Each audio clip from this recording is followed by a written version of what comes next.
Dating and Relationships. I'm your host, Julie Grimm. I'm a healer and guide in the Modern Mystery School. I'm so excited today to have Sarah Hauk and Drew Girardin. Thank you so much for joining. Sarah and Drew are owners of Temple 23, which is a spiritual healing center in Winnipeg, Canada. And Sarah has been helping people for 20 years, specifically around eating disorders, mastering your emotions, and empowerment. She's also a published author, so I'll have the link down below if people want to check her out afterwards. And Drew helps those exactly struggling with addiction, anger issues, but most importantly, those who are willing to ask for help, which is, I know, not always easy to do. So thank you both so much for joining. Hi. Hi, hello.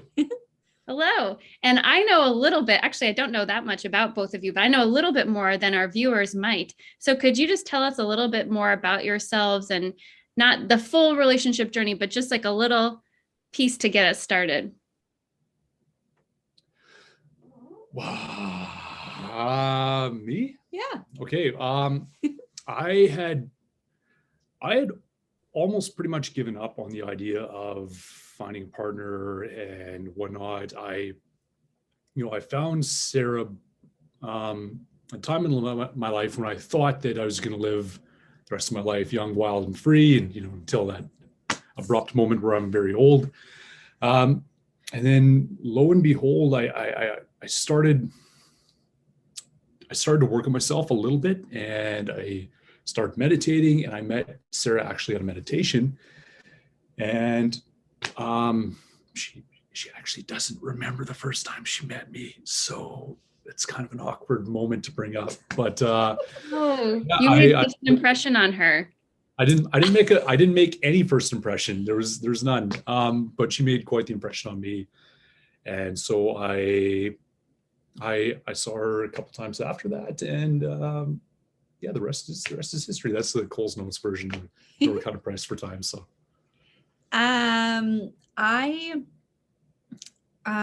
I decided many years before I met Drew that I had to commit to self-love, and I knew I had good partnerships, kind of dramatic, I guess you could say, but I realized very as my journey continued with the mystery school that they were reflections of parts of myself that I needed to look at. And that's not what I want in a relationship. And so I knew I needed to work on myself. So really, before I found Drew, I committed to relentless self-love and doing whatever it took, because my whole life I knew I was going to find my one person, and that was going to be it. As like cheesy and romantic as that sounds, it's just what my intuition told me. And I knew that there was a lot of healing work I had to do on filling up my own cup before finding a person. And yeah, the second we started talking, like my whole self just lit up. I had done actually the King Solomon healings with my guide, and I worked through abuse. I wanted that to be out of my life. And then I met Drew 3 weeks later, who was just like the opposite of that. Yeah, that's how we met. And then we basically got engaged on our first date. Yeah, that's true. I had a ring 3 months later. Mm-hmm. And then I didn't know that at all. Wow. Yeah. Well, we're actually both the same age, and I had, I've been dating for quite some time, and everything just didn't seem right with all my other partners, and with Sarah something was vastly different, and I just knew right away when we started dating that, wow, you're different. Like this is going somewhere. So yeah, my sister asked me a month into us dating, she goes, how did you know that he was the one? Like, and I'm like, oh, I said, well, it's just easy. I had a client once that said, those butterflies that you feel in your stomach, she goes, those aren't butterflies. She's like, that's your shit meter going, run away, run away, run away. That's your trauma response going, I'm a little afraid. Is a better term than shit meter, by the way. And while there's plenty of, sparks, oh, thanks, baby. while there's plenty of sparks that fly between us, it was, and not that there's not arguments, it's just, it was always easy. It was just really easy and peaceful. Yeah. It felt like home right away. Amazing. And so, I mean, that kind of leads me into my next question, or you've answered it to some extent already. How has your individual spiritual practice, like what has that done to your relationship, or how has it helped your relationship? Yeah, well, like Sarah was saying, with her journey, she had to do a lot of work, and with my journey, I definitely had to do a lot of work on myself, because this is not going to paint me in a great light, but I didn't really respect women before meeting Sarah. Like, I was in a lot of not great relationships, and I found through doing all the self work with the Modern Mystery School that, the problem was that I didn't respect myself. And as soon as I found that self-respect for me, I was able to have that deeper, healthy relationship with somebody else, because I then respected, I had the capacity to respect somebody else. Like, if you don't respect yourself, it all starts with you. If you don't respect yourself, then how can you respect somebody else? It's really interesting for me to hear that. I mean, obviously we don't want to generalize about too many other people, but I had no idea that you were such a bachelor, quote unquote, before meeting Sarah. And so I wonder, like, do you see that those things were related? Like that bachelor energy, I'll just be alone forever. Was that kind of related to maybe not respecting yourself and women? Of course.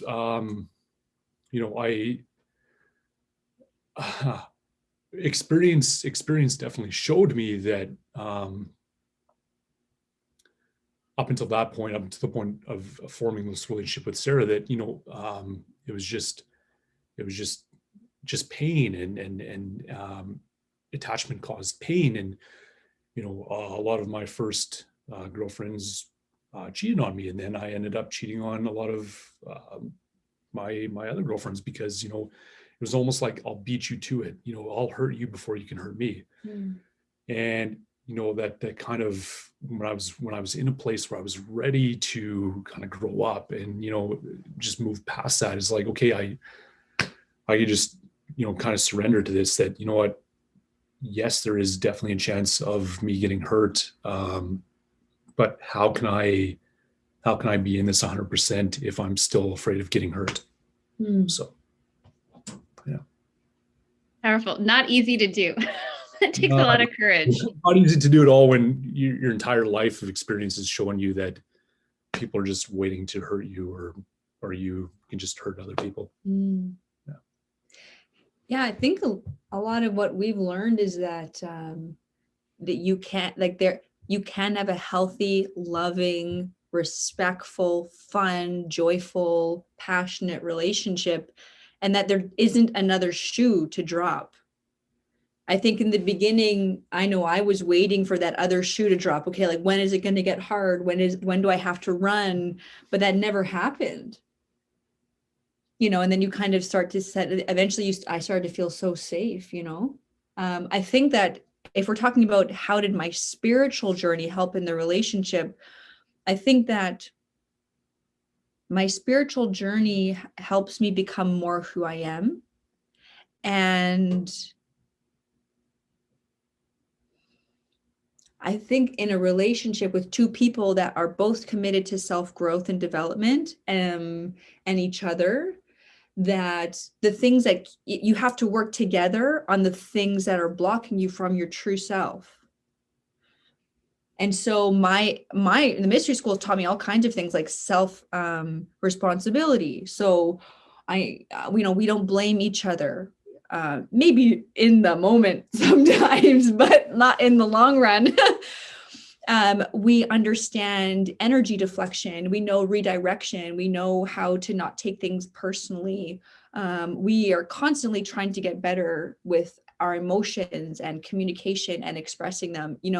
I talk to my friends and I'm like, yeah, me and Drew get in arguments, but the one thing I respect so much about Drew is that he never repeats something twice, and I don't either.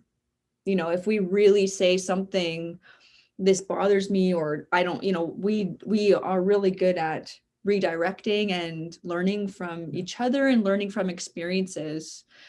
We don't repeat a lot of negative patterns. Yeah. So here's the thing. With a spiritual journey, I can't comment too much on others, but certainly with the Modern Mystery School, who I am today is different than 7 years ago when I started with Modern Mystery School. Who Sarah is now is different than 45. She's a very young, ageless woman. 45 years ago when she started with Modern Mystery School, but I know when it says Sarah's worked with people for 20 years, I'm like, when she was 5, she started working with people. yeah, just super young.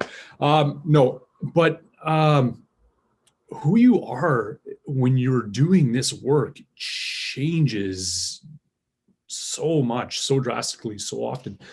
So I hear that with people that their partners are really are scared because this person is growing so much, and who am I? I don't even know this person anymore.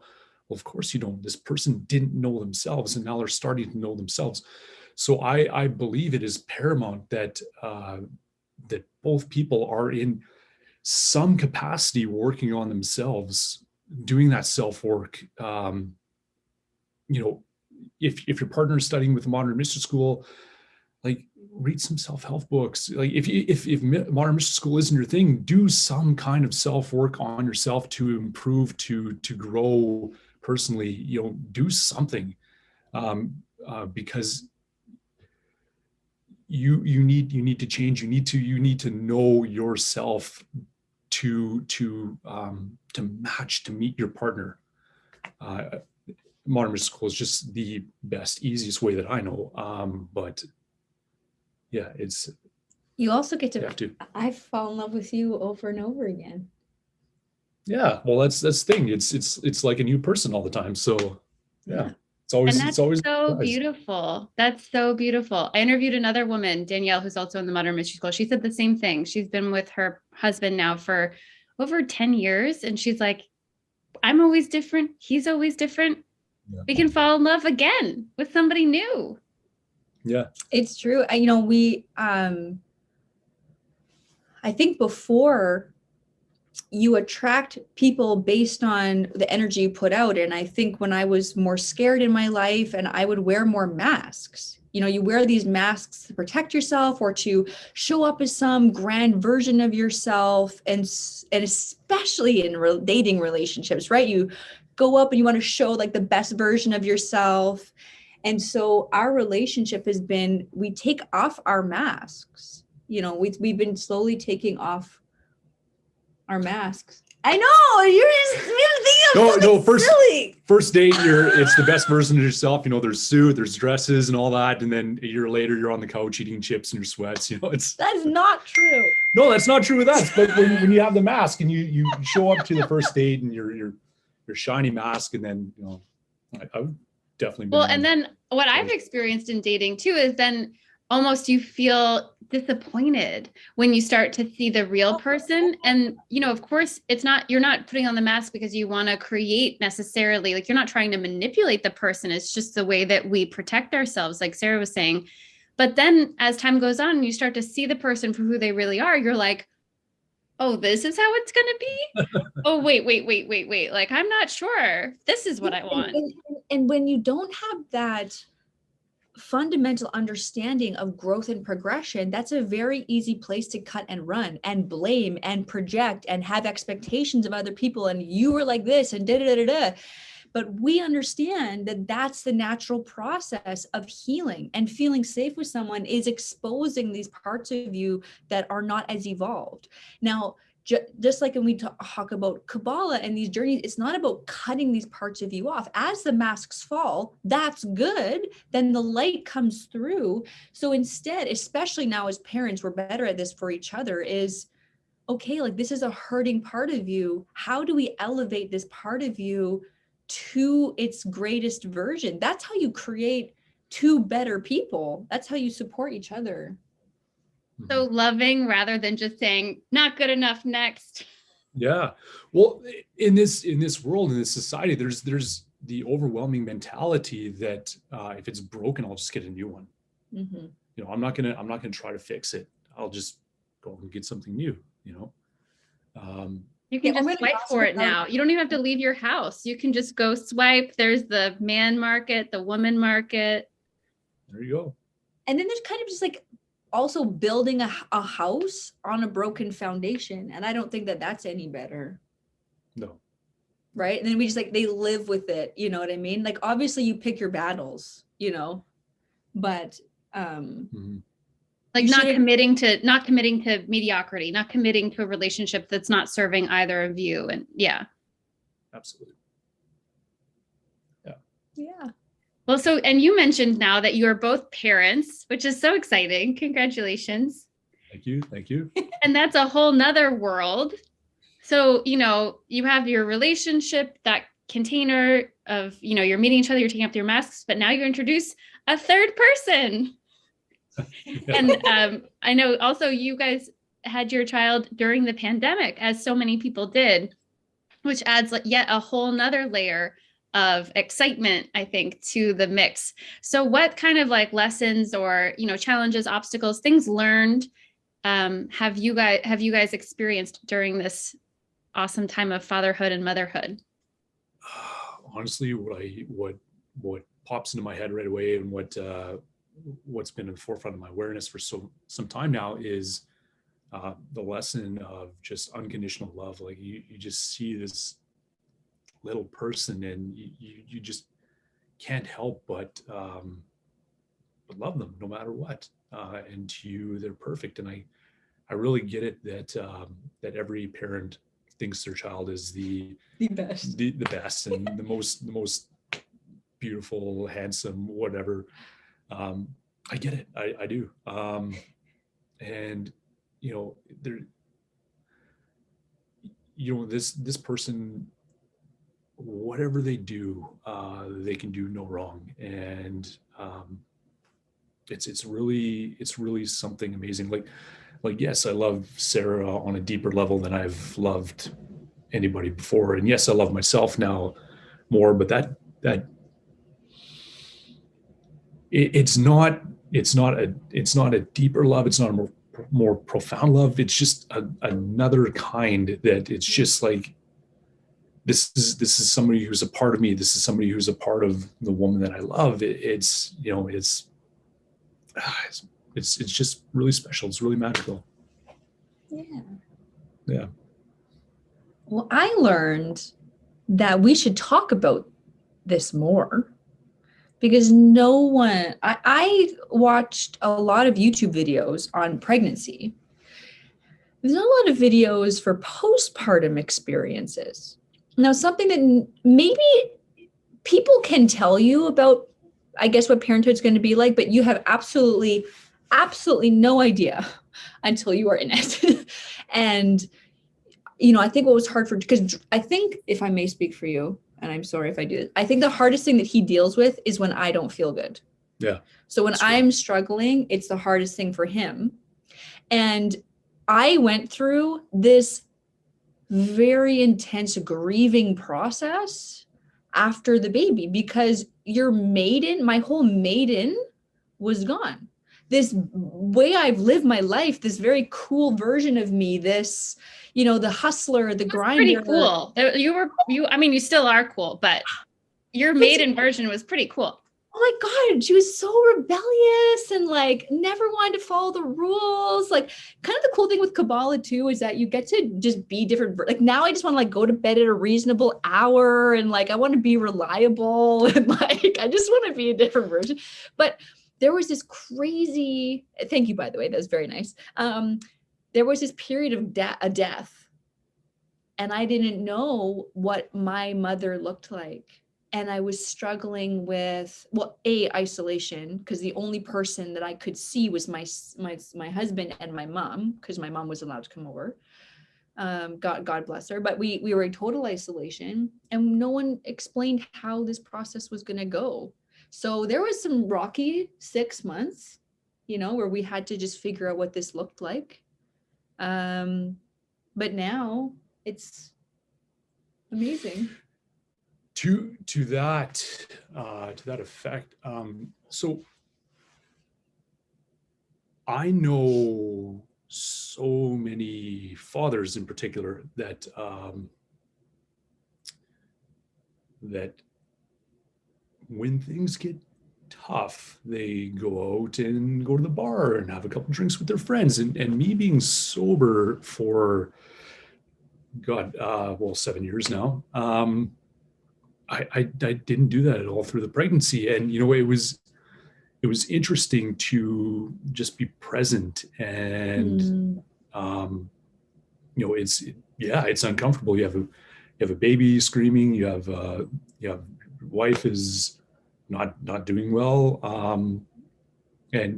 Yes, it's very tempting to want to pull the chute and escape. However, being present, you're not running away from it. You're facing it. You're going through it. And I feel like I'm stronger because of it, because I was able to work through my stuff. And now I have a great relationship with my son. I have a great relationship with my wife. And yeah, because instead of running, I was there. I was like, okay, well, I'm here. How can I support you? What do you need? Is the question that I find that works so well for both of us to ask each other is, how can I support you? What do you need right now?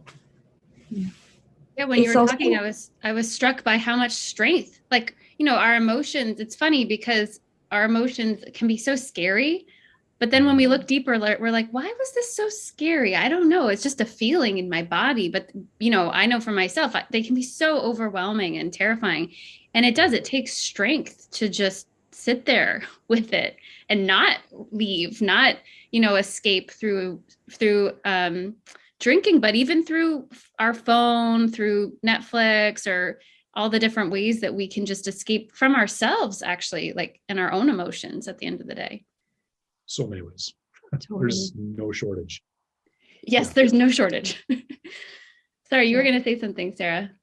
I just it's really wonderful watching. Drew electively chose to take a year off work when Joel was born, which was tough, obviously financially, but there was like nothing that could have been better for our family, because Drew is such a good dad. He's so loving and he's so present, and Joel has such a good bond, and he has this really strong masculine archetype at home. And when Drew comes home, it's like he freaks out. And yeah. Yeah, but it's hard. Because what you were saying too about the bar, for example, I know I've been sober maybe 5 years, and there's obviously, I'm not going to go back to drinking, but it's also a social outlet. And so it's like, well, we need support too, or, even that social support can be so fulfilling sometimes. And so through COVID and the pandemic, but then also not having those quote unquote like normal outlets to go and like bond with other men, or, just see people.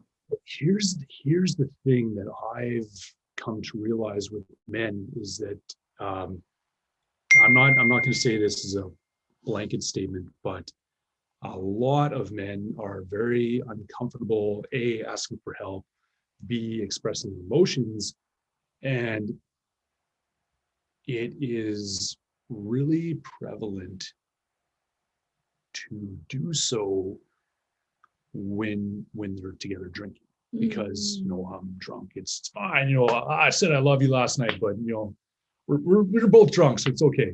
Or I broke down and cried because my life is really tough right now, but I was drunk, man, don't worry about it. But that's the thing, like, thing to express yourself. God, that's so unhealthy. So to go through that and just find another way, find a better way to to ask for help, to express your emotions, to be vulnerable, to, be open. Huge. It's huge. Yeah, for so many of us, I mean, even for me as a woman, but I can imagine for a man even more, there's so many stories about, what's okay for, they need to be strong. Strong looks like this. We're actually, facing your emotions, being emotional is true, can be true strength, really going with that flow, not needing alcohol to express love or hardship. Yeah, it's really interesting. My barber, he's a really, really interesting guy. We've had tons of good conversations, and he was on this kick one time I came in. He was just telling everybody that came in, I love you, and just watching how they react. And like some people would just be totally taken aback. What are you talking about? But just like, hey, I love you. Just watching that, it's funny. Yeah. People are interesting. I like it. I think it's a good experiment. Yeah, totally. So we're almost at time, but last question for you two. If you were going to go back in time, you had a little time travel machine, and give your younger self some relationship advice, something maybe you wish you knew back then, what would you say to your younger self?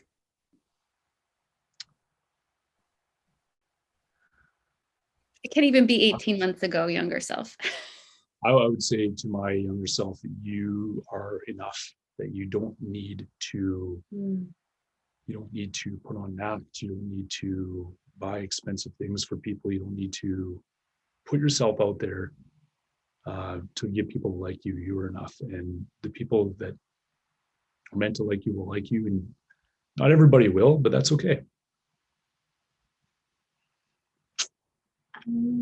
That I would say to myself.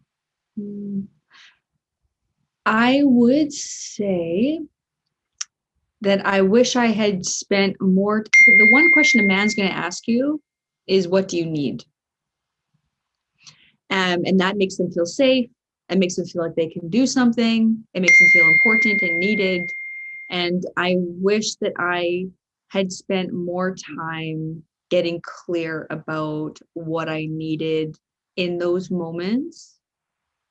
Like just have like a Rolodex of things. So now I kind of tell Drew, like, okay, if I'm sad, here's like a list of things that you could do that will immediately make me feel better. I'm like, okay, put anything, any 5 and any like, what is that? What is that? Golden buzzer on like HETV. That gets me in I'll be happy. And I wish a cheat sheet to meet your needs. Basically a cheat sheet of just like, here's some things when all else fails, do this. And I wish that, I don't know. I think that's it. That's a big one. I wish I just knew what I wanted. Yeah. Yeah. And then express it, also being able to express it to your partner. Because I know sometimes I kind of know what I want, but I'm like afraid to tell people. I don't know, for judgment, all the different reasons we hide who we are. Absolutely, because we're just really people fundamentally, they want to be seen, they want to be acknowledged, but also we're so terrified of people seeing the real us. So true. So true. Amen to that. It's this crazy push-pull that we create. See me, no, don't see me. See me, no, don't see me. Yeah. But that's the beauty of, Kabbalah, like we talked about, and even just empower thyself, and just the spiritual path, whether it's a mystery school or not a spiritual path at all, that we start to feel safe within ourselves to open up and take those masks off. And then I also love what you said too about in a partnership, acknowledging that that's actually part of what the partnership's job is. To help and create that supportive environment. Well, because when you become more psychic, also more intuitive, especially more intuitive with your partner, it's a good thing. And it's also difficult because when you know their feel, I'll give you an example. So from like Empower Thyself class, Cycle of Human Processes, right? Do you remember that? The whole thing? Obviously you do, you're a guy. So you look at your fear and you look at your belief. So my fear is abandonment. My belief, which is clearly from a very long time ago, is that everything is my fault. So somewhere in my programming, I believe that everything is because of me. If someone's happy, it's because of me. If someone's in a bad mood, it's because of me. So I walk into the room. Again, my fear, abandonment. He's going to leave. My belief is it's because of me. I walk into a room. Maybe he got off the phone with someone, had a difficult conversation. He doesn't want to talk about it. He's frustrated. I may be burnt out, tired. It's not my best day. I walk into the room. He's frustrated. Babe, what's wrong? What is he going to say? Nothing. Nothing. Yeah. But now I'm like, oh my God, something's wrong. Okay, no, but I know something's wrong. What's wrong? He goes, nothing.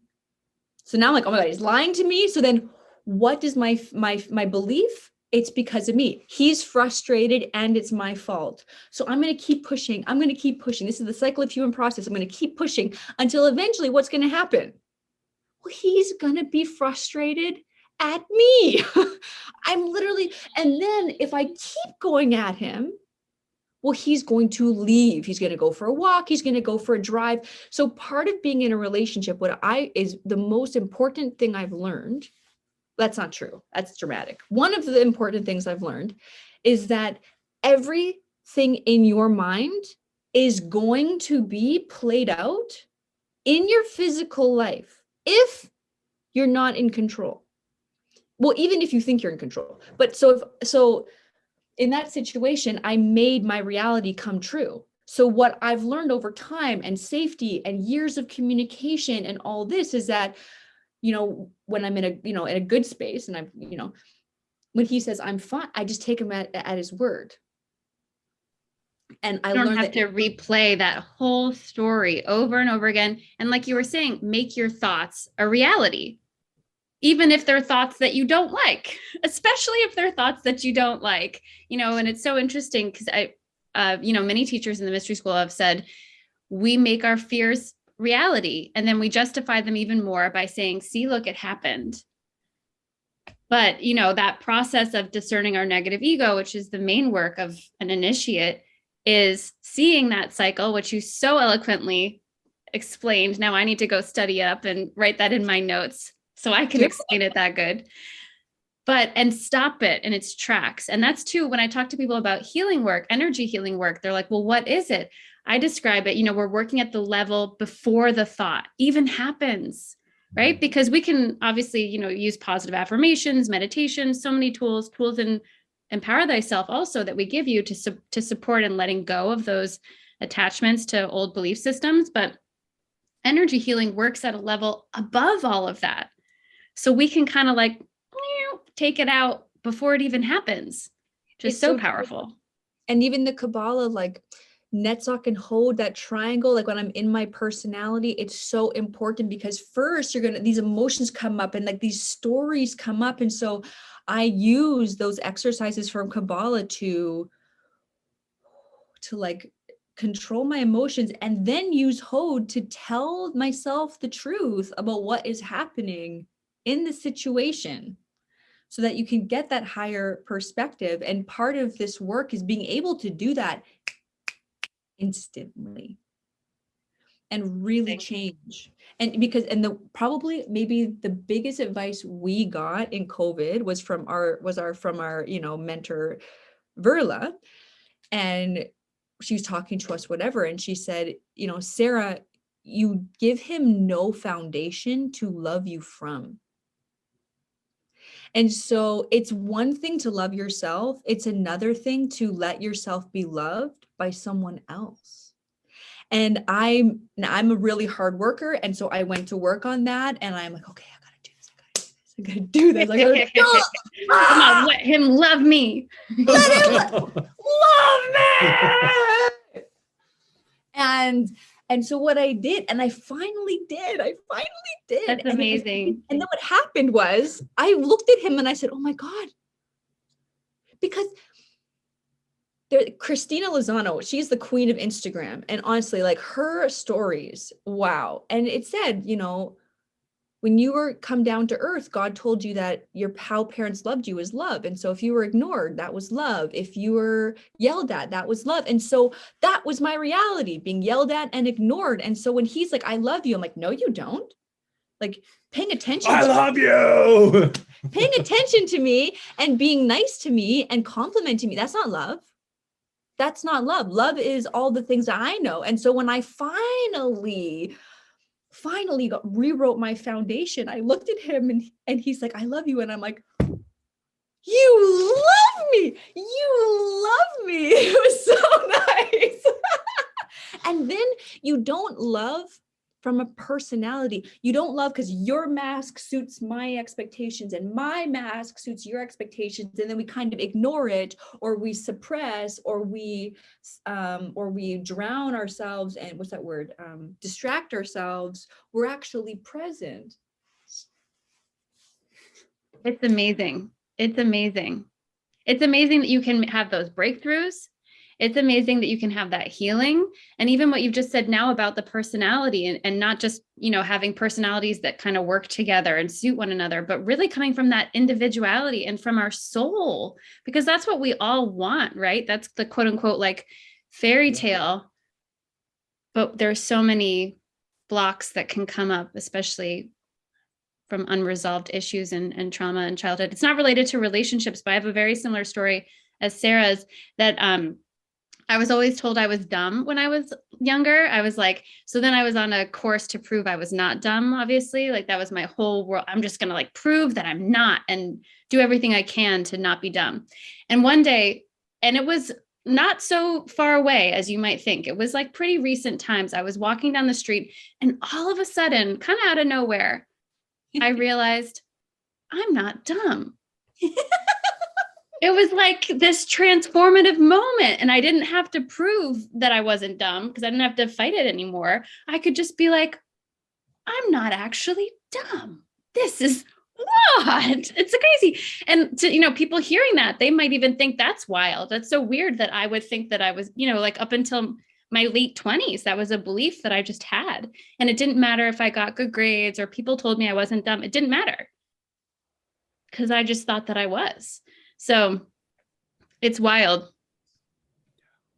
Can I say one more thing?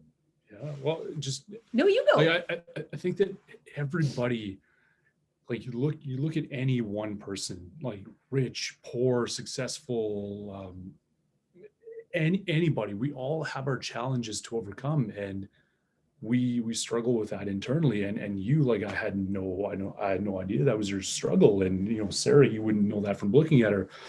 But we all have these challenges to overcome, and then when we do that, it's a really beautiful thing. It's a really empowering thing. It is empowering. Go ahead. Well, you hear these two words in the world a lot. You hear gaslighting and you hear narcissism. And we like to label people as that. But when you start to do self-reflection, you realize that all human beings gaslight and all human beings are narcissists in some point.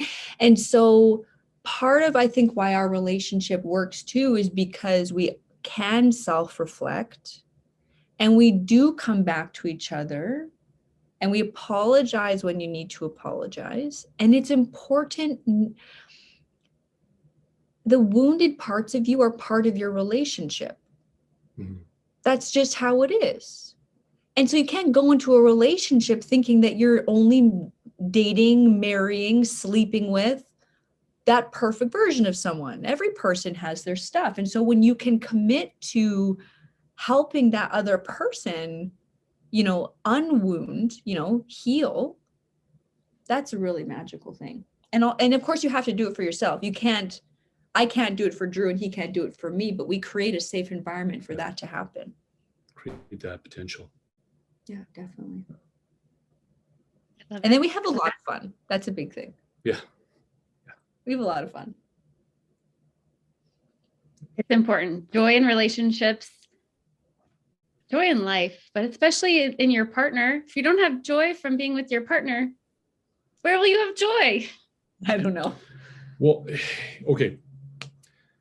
It says, like Dave Lanyon has always said that, your home is your Camelot, and you could hear something 100 times, and it never really strikes true until you hear it that one time that you're ready to hear it. And it was very recently that I heard him say that. I was like, wow, like I really need to make our home, our Camelot, our place of peace, our place of support, our place where we can rest and really build ourselves up. And I was just like, wow, like, okay, Sarah, like what do you need? Like how can I help you? How can I make this a safe place for you? And because I know you're doing everything you can to make this a safe place for me, how can I make this a safe place for you? So you can just keep going. You have more capacity to make this a safe place for me, and then we can just keep building. But when Dave said that in a recent class, it really hit hard. It was like, wow, like yes, that's important. Yeah. I love it. Thank you two so much for sharing your wisdom, your stories, your laughter, your joy with us today and with the listeners. So thank you two so much for taking this time to share with us. Thank you. Absolutely. Thank you, Julie, for having us. Thank you, Julie. Alrighty, take care. Take care.